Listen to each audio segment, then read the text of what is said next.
Hello everyone and welcome back to Miss Slovak's Storytime. Today I will be reading The Legend of the Indian Paintbrush. Go ahead and grab your copy of the book so you can read along with me. The Legend of the Indian Paintbrush, retold and illustrated by Tomie dePaola. Many years ago, when the people traveled the plains and lived in a circle of teepees, there was a boy who was smaller than the rest of the children in the tribe. No matter how hard he tried, he couldn't keep up with the other boys who were always riding, running, shooting their bows, and wrestling to prove their strength. Sometimes his mother and father worried for him. But the boy who was called Little Gopher was not without a gift of his own. From an early age he made toy warriors and from scraps of leather and pieces of wood, and he loved to decorate smooth stones with the red juices from berries he found in the hills. The wise shaman of the tribe understood that Little Gopher had a gift that was special. "Do not struggle, Little Gopher. Your path will not be the same as the others. They will grow up to be warriors. Your place among the people will be remembered for a different reason." And in a few years, when Little Gopher was older, he went out to the hills alone to think about becoming a man, for this was the custom of the tribe. And it was there that a dream vision came to him. The sky filled with clouds, and out of them came a young Indian maiden and an old grandfather. She carried a rolled-up animal skin, and he carried a brush made of fine animal hairs and pots of paint. The grandfather spoke, "My son, these are the tools by which you shall become great among your people. You will paint pictures of the deeds of the warriors and the visions of the shaman, and the people shall see them and remember them forever." The maiden unrolled a pure white buckskin and placed it on the ground. "Find a buckskin as white as this," she told him. "Keep it, and one day you will paint a picture that is as pure as the colors in the evening sky." And as she finished speaking, the clouds cleared and a sunset of great beauty filled the sky.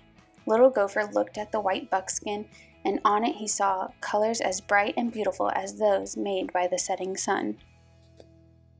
Then the sun slowly sank behind the hills. The sky grew dark, and the dream vision was over. Little Gopher returned to the circle of the people.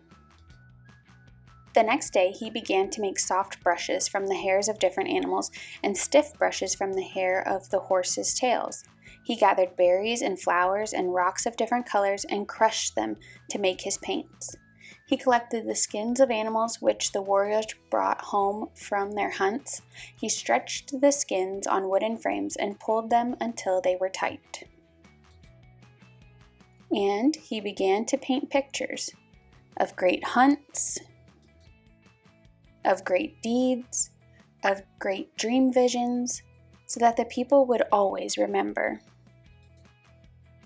But even as he painted, Little Gopher sometimes longed to put aside his brushes and ride out with the warriors. But always he remembered his dream vision, and he did not go with them. Many months ago, he had found his pure white buckskin, but it remained empty because he could not find the colors of the sunset. He used the brightest flowers, the reddest berries, and the deepest purples from the rocks, and still his paintings never satisfied him. They looked dull and dark. He began to go to the top of a hill each evening and look at the colors that filled the sky, to try and understand how to make them. He longed to share the beauty of his dream vision with the people.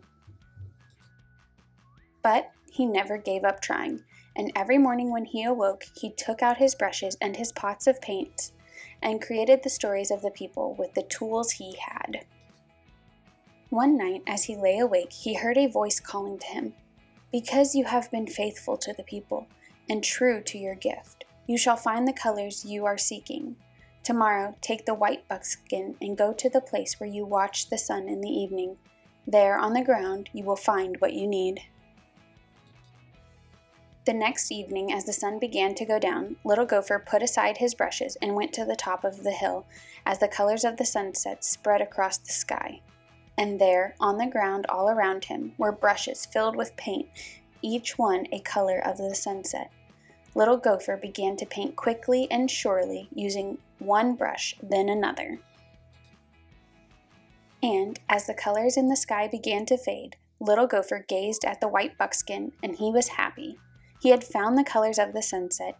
He carried his painting down to the circle of the people, leaving the brushes on the hillside.